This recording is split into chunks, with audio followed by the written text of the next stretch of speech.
मंडल, मैं तामुलपुर डिस्ट्रिक्ट से हूँ और मेरा गांव का नाम है भीमला नगर।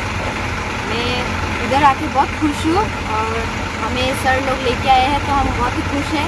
मेरे साथ बहुत सारे बच्चे भी आए हैं अलग अलग डिस्ट्रिक्ट से और गांव से। तो हम लोग अभी कौला क्षेत्र में जाने वाले हैं। उधर जाके हम बहुत नॉर्थ ईस्ट के कल्चर के बारे में जानने वाले हैं। तो आज सीमावर्ती क्षेत्र के 35 बच्चों को गुवाहाटी दर्शन के लिए यशस्वी के प्रोग्राम रखा गया और आज 35 बच्चे हमारे तरफ से गुवाहाटी के विभिन्न स्थानों का दर्शन करेंगे, जिसमें कला क्षेत्र है, वार मेमोरियल है, उसके अलावा और भी जो प्रोमिनेंट जगह है वहाँ के भ्रमण करेंगे। तो इसका मकसद क्या है सर? इसका मकसद है बच्चों के अंदर ज्ञान बढ़ाना, साथ ही सीमा क्षेत्र से निकलकर उनके मोनोटोनिटी को खत्म करना।